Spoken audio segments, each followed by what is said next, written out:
Hey guys, welcome back to another episode of Own Your Essence podcast, where we get to have deep transformational conversations with some of our favorite people.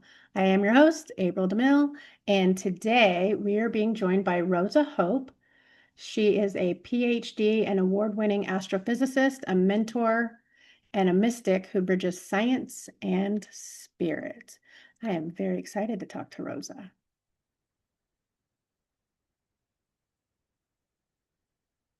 Hi.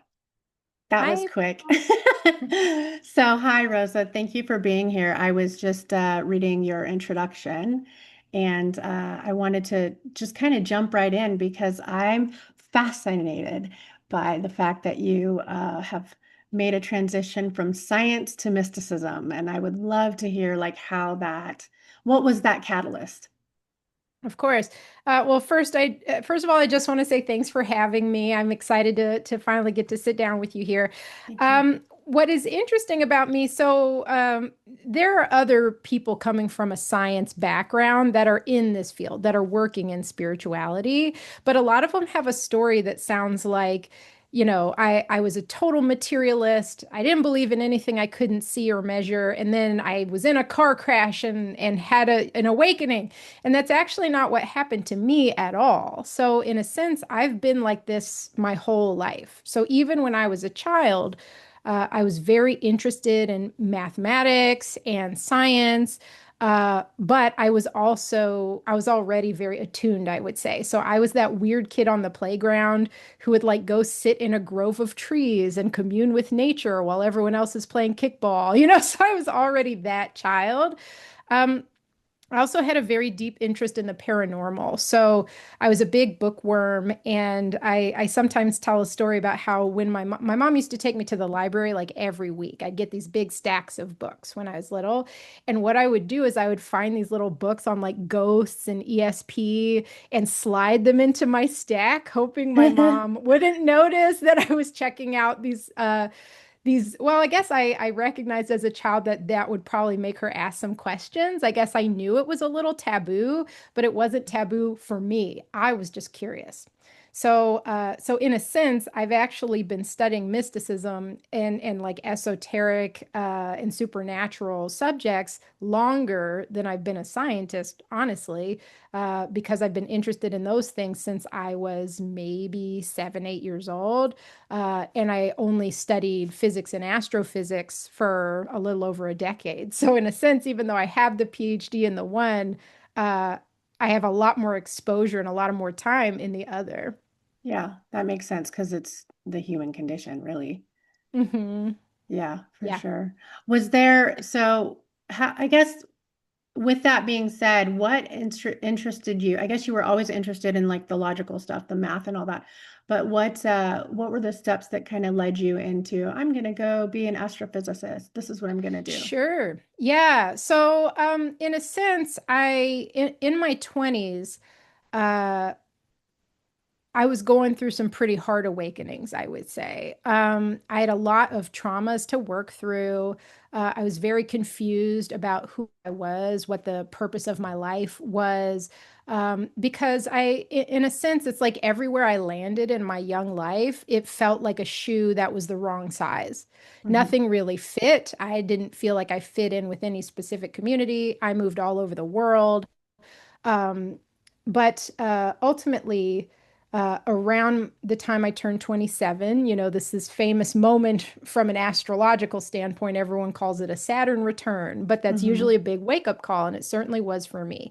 So the short version of that story is that I lost everything. The relationship I thought was going to be I thought I was going to marry this guy. I thought this was going to be my husband. This was going to be my life. The work I was doing at the time, I thought that was going to be my career. Everything just fell apart all at the same time. Yeah. And so I had the opportunity to start from scratch. And in that moment, I realized that all the things I had planned on doing were not going to happen. And I'd already begun my spiritual journey in earnest in my 20s. I was still confused and still kind of wanted to be a big deal. I was like, there's still a lot of healthy ego at that time. Um, but I was already woo. I was Yeah. already pretty woo. And I was talking to my girlfriends at the time. I remember my dear friend, her name's Evening Star, but she's always been very woo too. She's always been, I wouldn't call her a medium, but it's like she's always been able to see spirits or entities like with her eyeballs. Yeah. And so she was always very aware of things like that. And we talked very openly about those things. I was talking to her about the direction I thought I should take. I've always been very good at math. I've always been very good at school. I have deep questions about the nature of the universe. Like, what is all this? How does it work? How did life come to be? Is the universe infinite? Is it not? It's like I had all these really big existential questions, Yeah. and I was very good at book learning. And so, talking to her, I sort of came to the realization that that was the next step for me. So in a sense, I was this very spiritual woo person first, and that actually inspired me to go learn physics because I Hmm. thought from a material standpoint, who knows better what all this is and how it works than the people that study it and research it full time? Those are the Hmm. physicists. Hmm. Um, Yeah. and so that's just what I did. I decided I was like, okay, I think I'm going to try to do this. I'm just going to go be a physicist. You know how you do. Yeah. And I applied to a school and I applied to a scholarship and I was like, if I get the scholarship, I'm going to go. I got the scholarship, got into school, and like the rest is history. So I think that's also that's not as rare as you might think. A lot of people end up becoming physicists and astrophysicists because they have huge questions about the universe Yeah. that they feel the call to try to answer. So Right. even though it doesn't always look spiritual because it is very nuts and bolts in many ways, we're doing experiments, we're building telescopes, we're using computers. The questions that inspire people like me to pursue that path tend to be very similar. What is this? How does it Mhm. work? We know a little about quantum mechanics, but we want to really understand it. So it's like that deep curiosity is what motivates people to do it because it's very hard work. It was the most challenging thing I could think of to do. I still think it was the most challenging thing I could have done, at least like intellectually speaking. Yeah. Um, but in a sense, I got to the end of that journey. I was getting my PhD and I had papers published and all of that. And I saw really clearly that although physics and astrophysics do a really good job of explaining to us how the physical universe functions, it's never going to tell us why. And Hmm. if what my heart is really seeking is meaning and a purposeful way of life, physics is never going to provide that for me. It only can come from the spiritual side of life. Or even philosophical if you're sort of skeptical on the spiritual side, but still it's that sort of it's mindfulness, it's psychology, it's the sense of self, it's the sense of unity or connectedness with nature and with each other and with the universe. That's where meaning comes from. That's where purpose comes from. It's not going to come from an equation. Yeah. I would agree with that. I would definitely agree with that. A little backtrack to the Saturn blurb. Saturn is doing something in my chart hellacious right now and really pissing me off. So I just had to add that. So I'm really hoping that Saturn gets out of my hair here in a minute. Yeah. Ugh, anyway. Um, so okay. So one of the questions I wrote down too was, okay, so you got your PhD, you did all the things, but now we're back to how did we make the transition again? Oh, yes, yes, yes. Okay. So, in a sense, I think the journey looks like this for a lot of people that end up having like a public facing side of this. So people have podcasts, people who are healers, hypnotherapists, mediums, etc. It's that the transition was really from spirituality starting as a curiosity when I was very young. And then it Hmm. transitioned into a mode for personal transformation and evolution, second. And then it evolved again into a way of being of service. So that's what we're really talking about here is how and when did it transition for me from being about me to being about how I can serve the collective. And that Right. actually happened at the same time as I was getting my PhD. Okay. So Just to make a long story short, when I was transitioning from my first physics degree into a PhD program, someone very close to me died. It was a very bad situation. And I had PTSD from that, Yeah. and had pretty serious symptoms that were getting in the way of things. So I was just um, sort of spontaneously dissociating Hmm. in the middle of work meetings and stuff. Like, so I'm trying to do research or have a conversation at a conference and I'm dissociating, and that was not working. I really Yeah. needed to be on the ball to be successful in grad school. And I've been going to therapy to help about this stuff because it's like I understand why a PTSD, like a traumatic thing happened, you know. Right. So cognitively, I understood everything, but the symptoms weren't going away and I was Hmm. getting desperate. And at the time, I was living in Santa Cruz, California, which I joke is like the woo capital of America, but like it kind of is. And I found a literal Santa Cruz mountain man in a cabin up in the woods who was certified in like 20 different modalities. Man, good for And him. right, exactly. And at the time when I found him, I was like, well, I don't know if any of this will work, but he has enough tools in his tool belt that I bet he's got something for Right. me. Like there's And something to so, gain. right, exactly. So, even though admittedly I was a little skeptical, um, I did it anyway. So I went and I spent some time with him. We talked about what was going on, and I basically said, "You're the expert. The ball is in your court. What do you have? Do you think would help me with the issues I'm having?" Yeah. And he used a type of transpersonal hypnosis in Okay. a session with me. And the session was about 2 hours, maybe a little less. It wasn't that long, but it was very deep. I was aware the whole time. So I still remember everything that I experienced there. Um, and all of the issues that were creating my PTSD symptoms just like came right up out where I could see them. Everything Mhm. came right out. I understood everything. Um, and essentially he called in an angelic being to take this thing away from me, even though I had a hard time letting go. That was the cause of my problems. I needed to let go, but bringing Yeah. in this angelic being to do this work allowed me to let it go and feel like okay about it, like it's in good hands or something like that. Yeah. Let me lift that But burden for you. exactly, exactly. So this was my first encounter with hypnosis ever in my life. I had seen like stage hypnosis like at a festival or something, but to me that's cluck like a chicken hypnosis. That's Right. very different from this. And and again, after our session, I thought to myself, well, I feel fine now, but I'll wait a couple of weeks, maybe it'll come back, whatever. So I was kind of waiting on it. And then a week went by, and then 2 weeks went by, and then 3 weeks went by, and no symptoms were returning. Hmm. It had actually my PTSD had actually been addressed in one session. I'd been in therapy for a long time. Yeah. And what I thought to myself in that moment was, if this can be that effective in one session, it should be healthcare. Yeah, for sure.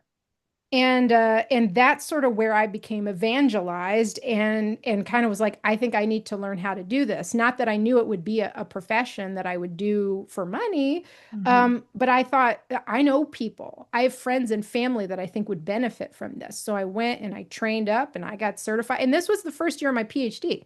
So like I was training it as a hypnotist at the same time I was taking all my astrophysics classes and stuff, and all of it happened together. So I Right. opened my professional practice essentially because I was getting so many referrals that I was like, I don't even know these people. I don't think I should be doing this for free, you know. Um, but I was getting so many clients, I opened a professional practice maybe 2 years before I defended my dissertation.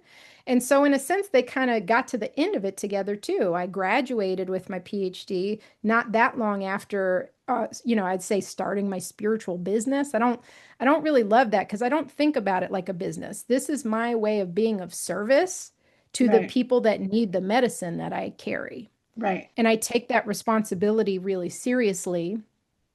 Um, but the change was in me too. I needed to reach a certain level of healing and self-knowledge and maturity and a sense of Hmm. responsibility before I was ready to serve others. Because I think if you're still tied up in a lot of ego, you can actually cause more harm than good, even if you're trying to be of service. And I needed to go through sort of these final stages of ego dismantling where I finally could accept that what I am is equivalent to my purpose here on earth. I came here with a specific mission, as I think we all actually do. And that mission is actually an expression of what I am from a spiritual perspective. My spiritual function and my mission are the same thing.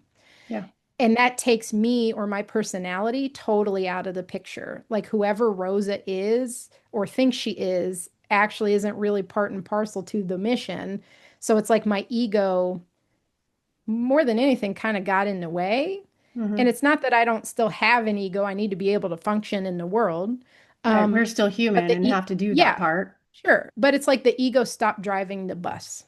Yeah. So the ego's like a trusted partner, I would say. I really value what my ego has to say. I just don't listen to everything it says. It's not the smartest person in the room, is what I would say.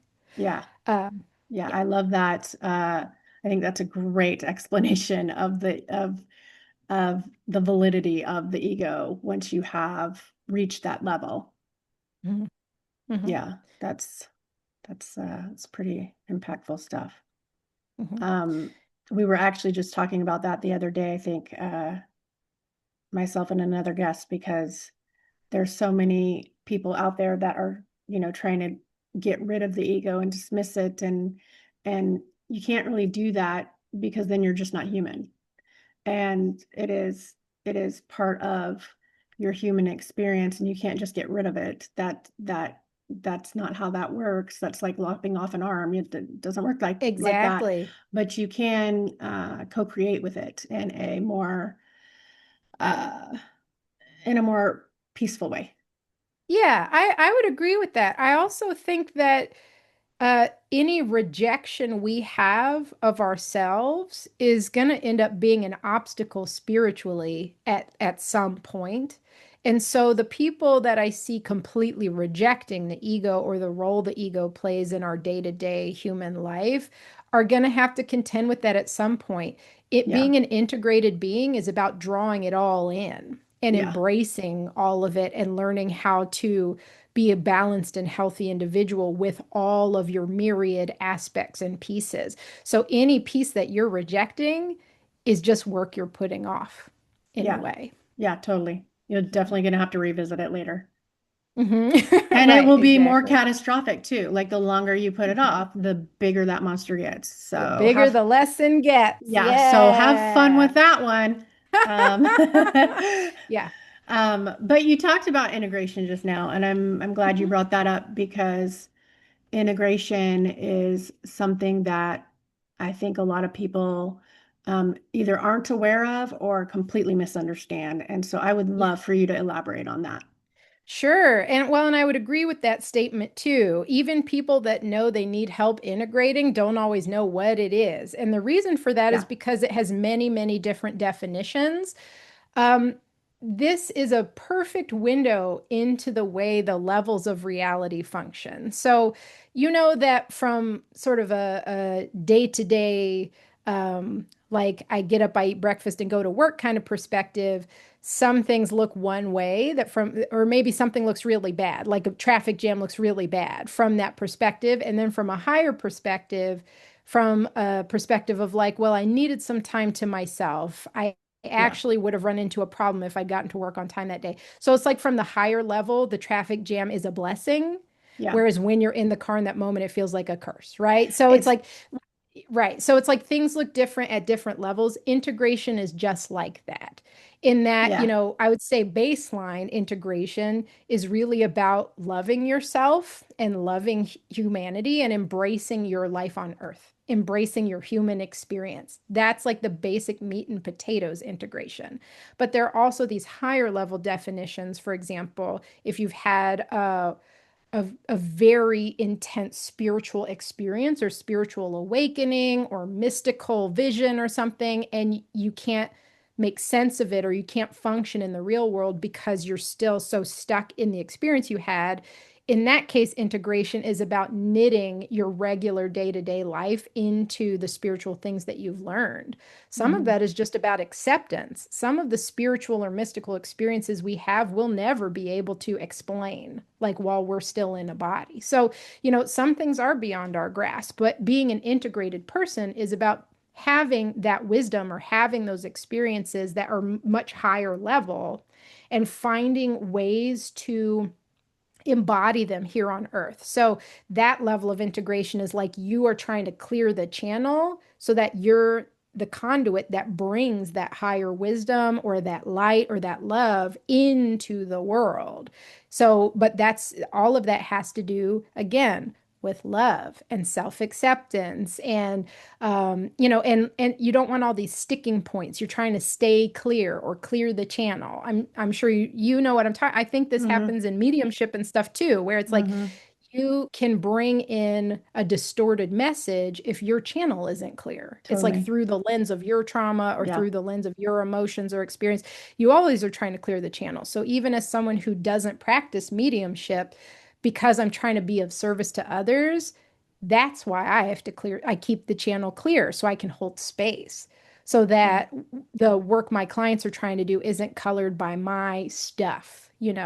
So being integrated is I would say having as deep of roots as you have expansiveness. So however far out you've gone spiritually or mystically, your roots into your earthbound life should be just as deep. Your love of nature, your groundedness, your anchoring, those things need to be in balance. Otherwise, you're going to kind of topple over, right? If it's too heavy with like out there galactic light being stuff and Yeah. you're not anchored here into your earthbound life, you're going to have some problems. You can Yeah. also be so grounded that you're stuck in sort of a materialist consumerist paradigm because you don't have any of this done. You haven't Yeah. reached outward, you haven't looked upward. So what you're looking for is balance between those two things. So the reason why I advise people to have an integration practice, like a lifelong integration practice, is that as you expand more, remember to anchor more. Or as you're in a moment in your life where everything's really grounded and there's not much woo even happening, it's just remembering to look up from time to time. Even Mhm. in those moments where it is a workaday life and that's just where we're at, taking time and space to reconnect with whatever you want to call it, all that is, or God, or your own spirit, or this Mother Earth, whatever it is that you feel most connected to, remembering to keep time to do that. So integration goes in both directions. It's just that it's been very fashionable to go out, out, out over the last couple of years. So most clients need help with anchoring, not the other way around. Yeah. So. Yeah, that's fair to say. And so where that kind of it kind of puts a little container on your own personal life where it's like, oh yeah, I can see how with my woo here and my logic here and how you got the balance between both worlds. And I wanted to ask about that. Like, do you think that those were really prominent experiences that help you keep your balance now? In a funny way, I would say that it's more what I am than anything else. Like I Hmm. am a bridge and always kind of have been. Even when I was a child, this is a quality that I have carried. So in a sense, um, I see my function more like an example or like a lighthouse in Hmm. that like this is what I embody just because of who I am, but I want others to be able to have it so they can stay balanced and functional and continue to grow and expand in mastery and expand in love.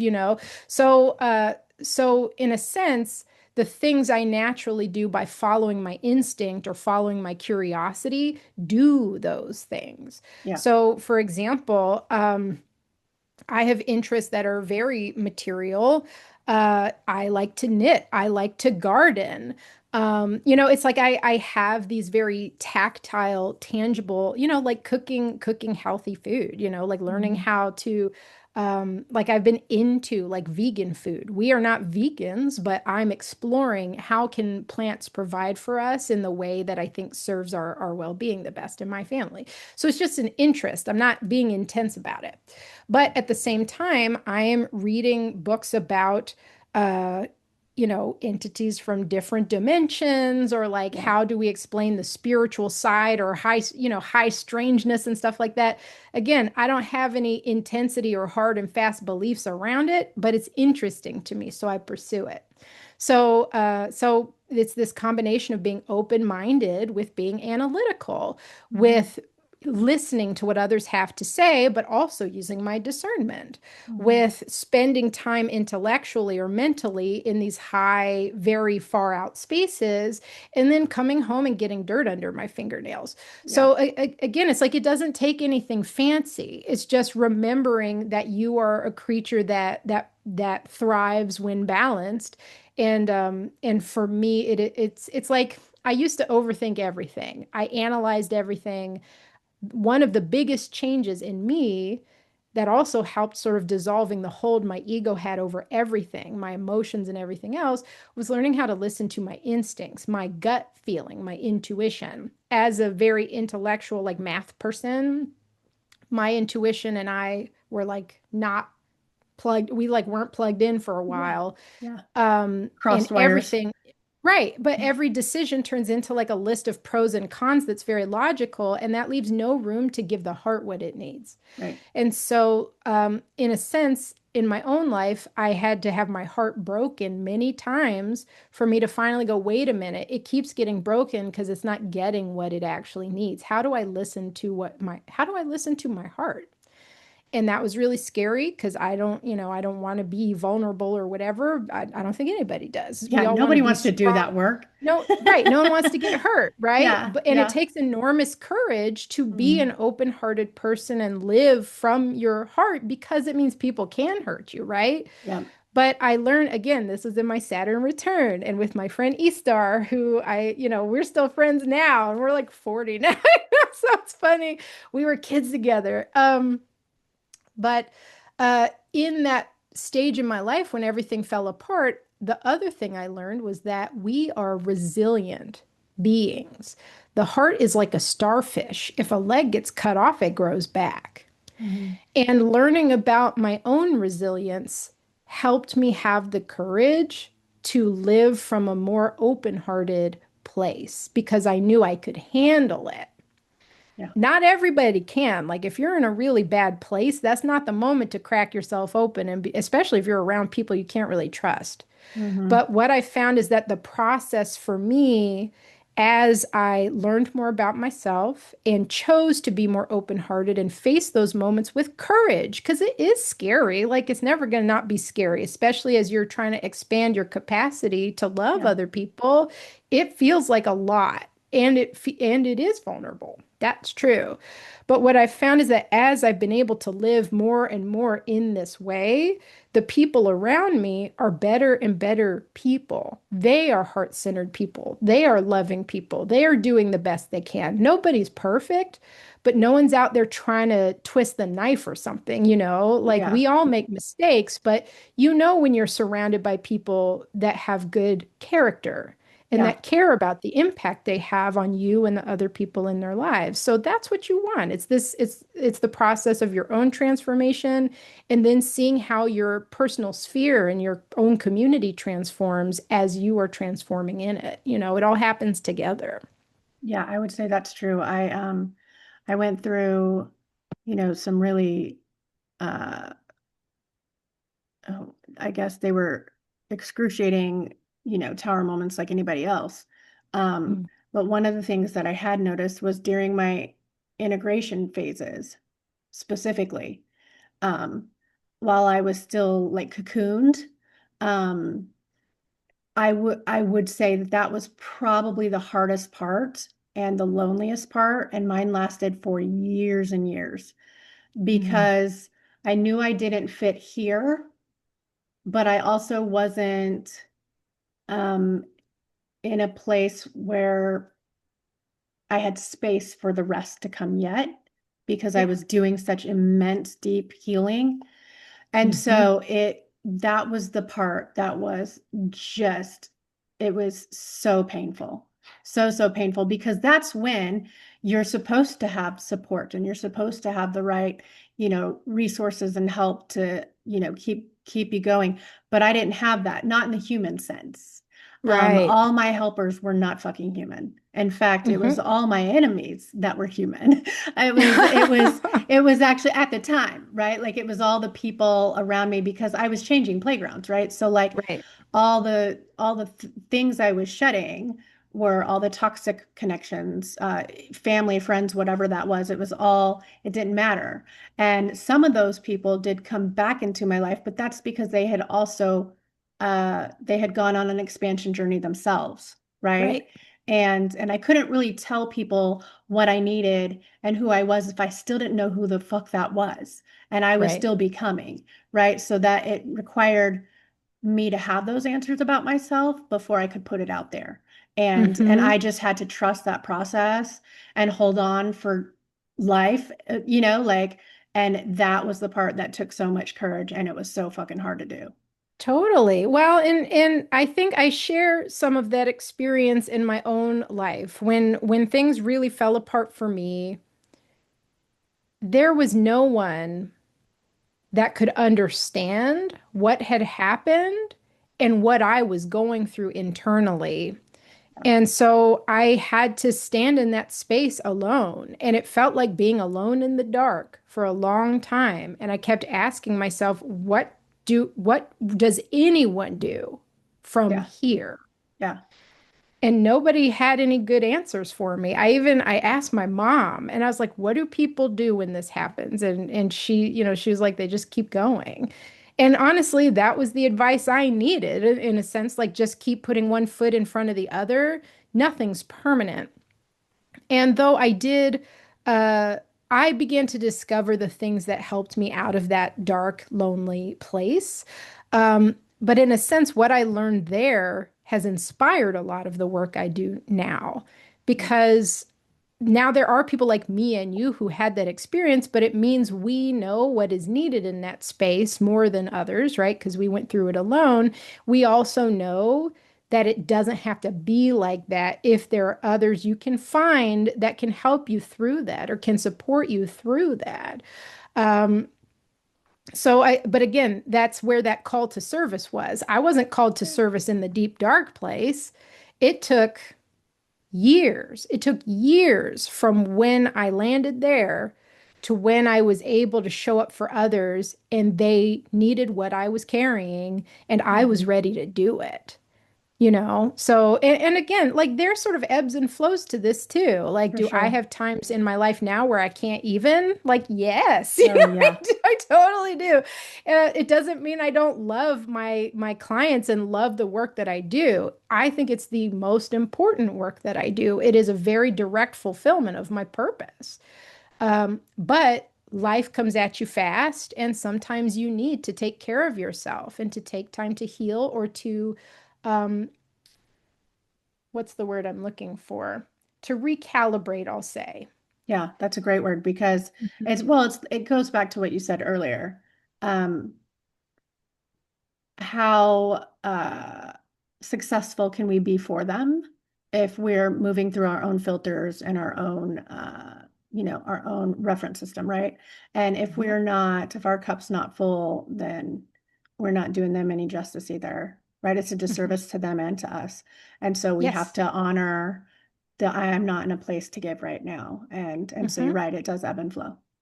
Yeah. But similarly to you, it's like I would say I have everyone kind of has a spirit team, not just me and you. Like Yeah, everyone has like a everyone. posse that is hanging with them, trying to help them out. Yeah. And so I do call on them. Like if I'm having a hard day or I didn't get enough sleep and it's time for me to be with a client, again, it's the same thing as calling on a higher power. I call on my helpers and I say, help me, help prop me up, help support me through this so that this person can get everything that they need today. And I think there's a degree of humility that is important in this too, understanding that any supportive or healing work that we do as individuals is always collective because our Right. spirit helpers are always deeply involved in every single process that we're taking part in. So in a sense, I learned in a sense to never take credit. It's not something I could do on my own, maybe ever. And it Yeah. took strengthening those relationships with the unseen world, I would say, to empower me enough to show up and hold space for people. But again, even that is a collective effort. It's me as sort of the physical touch point for You're what's just happening. you're just the tool, right? But Right, they're kind of, yeah, exactly. yeah. Right, And I exactly. I can totally relate to that because there were many times that I'd had talks about, discussions about yeah, I've had people ask me, how did you do it? How did you get through, X, Y, and Z? And I'm like, I didn't do shit, actually. I was pulled by my fucking hair through that whole story. So, like, that's how I explain it because I'm like, no, I didn't do that. I was kicking, screaming, fuck yous, all the things. I did not want to do it. So, so that's, yeah, my journey was not so graceful. Yeah. Well, yeah, I mean, you have to face plant at least once. In my experience, I haven't met anyone who has had a fully like gentle and smooth No. process. I think in a sense, we must be humbled at some point in order to start to really understand it, to Yeah. really understand our interdependence with each other and with the unseen world and with everything that's happening. And unfortunately, in our culture, uh, you know, this is the West, right? This is modern society. There is such a focus on the individual, on doing the things we want to do, getting the things we want to have. That focus on ourselves feeds the ego that has to be kind of dealt with and managed in order to crack open and start actually developing a really healthy spiritual presence and spiritual life. So it's like our culture is not helping. Yeah. And so I think maybe outside of the West, maybe it's possible to have a sort of smooth, process through this and to have an understanding. Or maybe if you have really woo parents that are good at answering questions, that maybe our children don't have to grow up and have all the hard knocks and do the face plant. That's my hope. I really hope my Totally daughter my doesn't hope. have to Yeah. do the big face plant. I hope that she can hold the truth that she already carries in her little tiny heart and just keep it. I hope she can just keep it rather than go through the arc that I did, where I'm like, I had it. And then the world was mean and kids were mean and I rejected it and I shut down. I built huge concrete walls around myself to not let it back in. It's like I had this whole thing I had to go through to get back to where I started. Yeah. And I guess as a parent, I'm just like, man, I, well, what do we really have control over? But I'm doing my best to provide the foundation so that she doesn't have to go be sort of the prodigal son in this way, the way that Yeah. I did and the way my husband did too. It's like we know better, so we're hoping that we can foster a journey for her where she could just keep her truth, keep her softness, keep her honesty and her good character. Um, but man, when she gets into high school, I'm gonna have to release all expectations and just try to roll with it. Yep. My kids are all adults now. So Mhm. my youngest is 18. And so as does everything, it transforms. Your parenting Mhm. life completely changes and it's still a beautiful journey, but it's definitely different territory for Different. sure. Yeah. Mhm. Yeah. Because you can set the tone and give them, uh the foundation that you hope to achieve and lead by example, all the things, right? But at the end of the day, like you said, they have their own individuality. They are their own person. They have their own chart. They have their own uh contract with God and their soul team, and we don't get to decide what that looks like, and we just have to go, okay, we're here for you at the end of the day, whatever that looks like. Mhm. Yeah. Yeah. That was some realness. For sure. Yeah. For sure. Oh goodness. So do you have Do you have any like cool projects in the mix that you want to talk about? Like anything coming up that you're really excited to explore? Anything you can share? Yes. So that's a really interesting question. Like most people in this work, I've been working on a book, and uh, Perfect. it's interesting because of this sort of astrophysics twist, I'll say, which is that spending a lot of time learning about the physical universe and physics, there are so many I mean, analogs, I guess I would say, or metaphors. There are so many things in that reflect back on the reality of how we live with each other and how our daily lives work and what's really important and understanding um, just the beautiful dance that life could be for us if we could just get out of our own way half the time. And that's something I really would love to share. I see a lot in our community. There's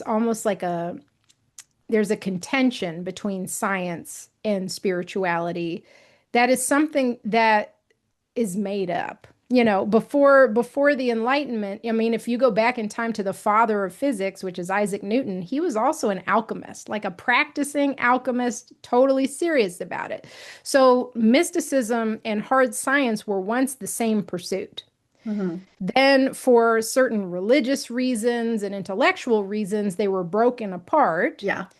And so I challenge us now as a community, as the modern world, to actually put them back together and understand that all of it is part of the same pursuit. We're all trying to just understand ourselves and the universe better. Hmm. Um, and so, in a sense, that's what it is. It's like a love letter from the scientist part of myself to the spiritual part of myself, and sharing those connections. That contention doesn't have to be there. It's a belief, it's a construct that I think we're ready to dismantle. And so that's really where it's coming from. Otherwise, it's like the work that I do continues, right? Because we are always changing and life always is happening. And using hypnosis as a tool is very powerful. In many ways, my practice has shifted more towards working with groups because there's an element of the community work that happens after the hypnosis part that is just as powerful as the hypnosis itself. I'm not sure you could do one without the other. Maybe you can, but doing both together is very powerful. Yeah. I have fun stories at this point where I've had two people come to a workshop that didn't know each other. Then we do like a past life regression or something like that. But I had two women in a workshop that we did a past life regression, and in their regressions, they were together. Hmm. They're in medieval times. One was the husband and one was the wife. Hmm. And what happened is when everyone came back out and started to discuss their experiences, one of the women was saying, like, oh, I was a man and I lived in a house that looked like this, and there were the sheep and my wife. And the other woman's jaw just hit the floor because this other person she didn't know was describing what she had just seen in her own regression as the Hmm. wife, you Hmm. know? And so they met each other there. Their spirits came back together in the timeline to reconnect after what, 600 years apart or something like that, to come back together and have this little interesting experience at a little metaphysical shop in rural North Carolina. It's like it's just funny how these things happen.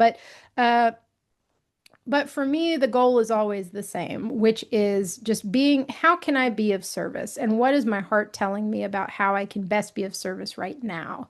And then just answering that call instead of waiting around and shuffling my feet. So in the sense, it's always the same. And the book comes out of that. It was just a call that said, I think it's time to start writing and sharing what you have learned. And in a sense, it's like I think people can share that in many ways through a podcast or through a blog or through a Substack or whatever. How you do it doesn't really matter. What matters the most is just answering the call when you hear it, you Yeah. know? Yeah. I would agree with that. And to be honest, I've also been, well, I guess I always, even when I was a kid, I always just knew I was going to be an author. Hmm. it was ingrained in my chart. And I was like, yep, going to do that one day. And I did. I did some dabbling in poetry and, had some little chat books that were published and stuff like that. But it was beyond that. And I knew it was. And I've recently been, oh, it's time. That call's getting louder. And I'm Mhm. starting to go, okay, gotcha. So like I'm in a place now where I'm having to start to gradually make space for those disciplines to come in. Right. Oh, totally. Yeah. Well, but, I mean, that's the part where we come in. This is an interesting conversation too, because I think there's a lot of discussion about ease and flow, ease and flow. And as a physicist, I'm like hard work, hard work, hard work.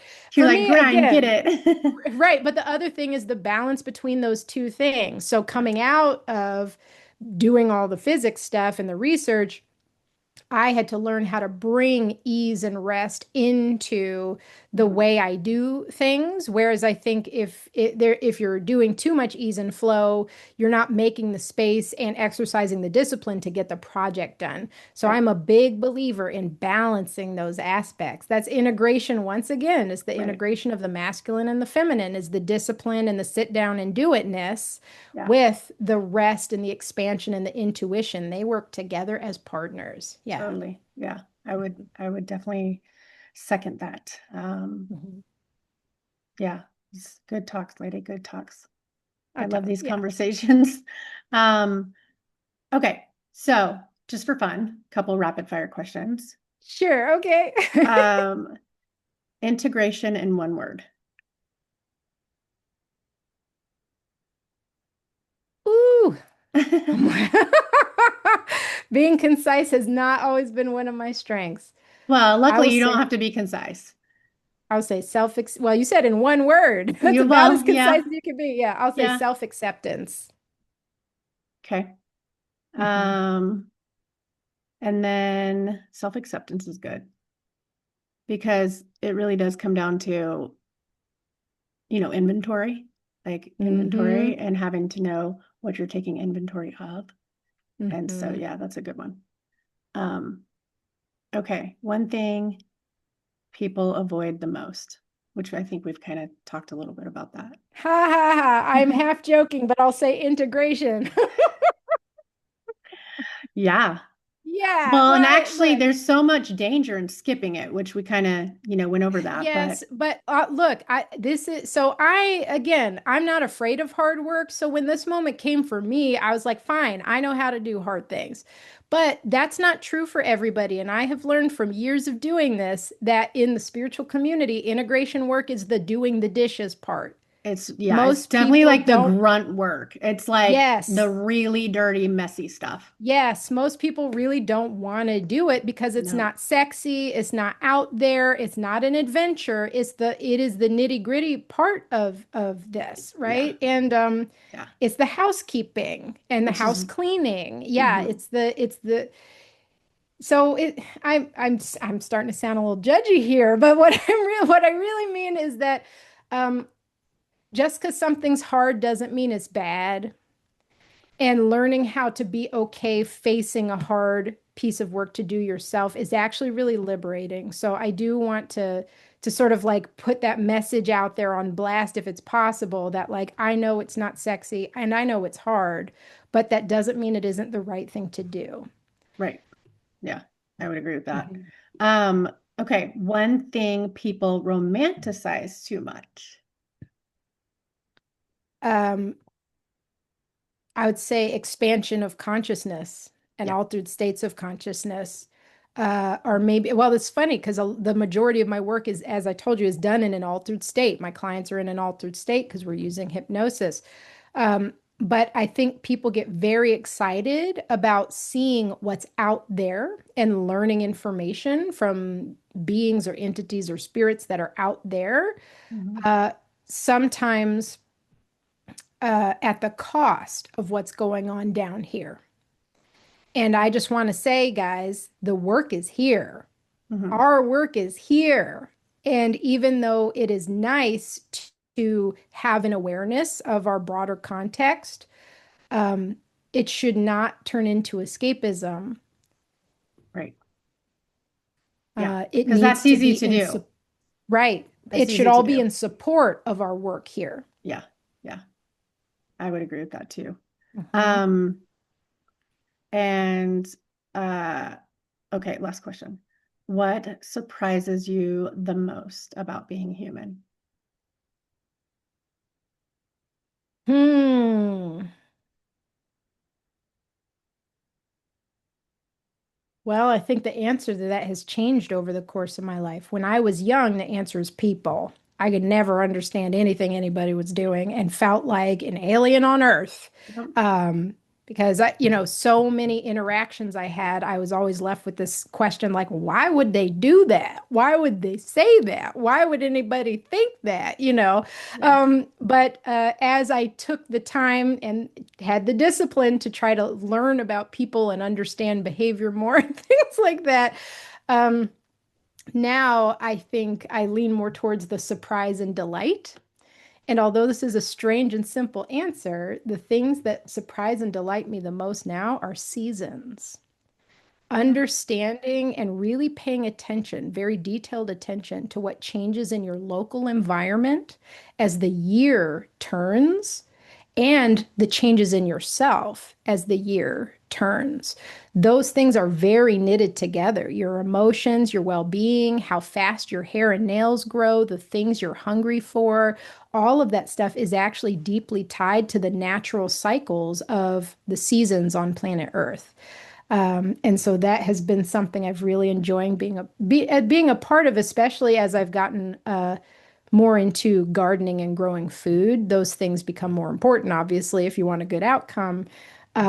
But it never ceases to delight me. The new things I discover, the new connections I find between the different animals and plants that live in my yard and in my neighborhood, and how they connect with each other and how they connect with well, maybe it's like the actual ecosystem, the way the web of life is so interconnected, becoming more and more clear to me, has been a constant source of delight.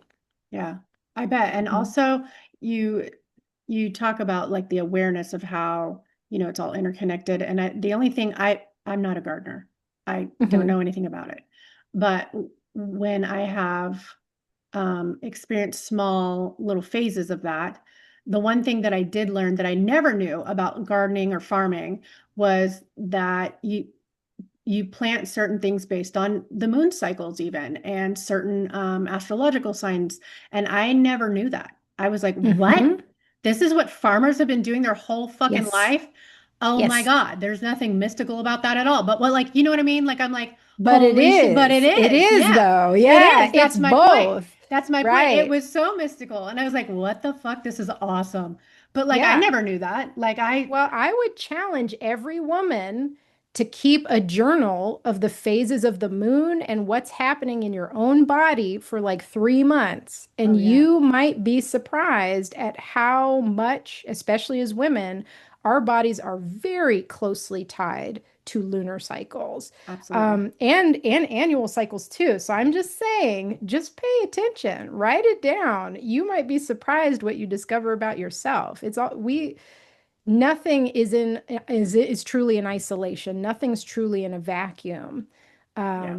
And there's a lot of reward and fulfillment in the discovering of that for me. Yeah, I could see that. It's pretty cool Mm. stuff. Yeah, absolutely.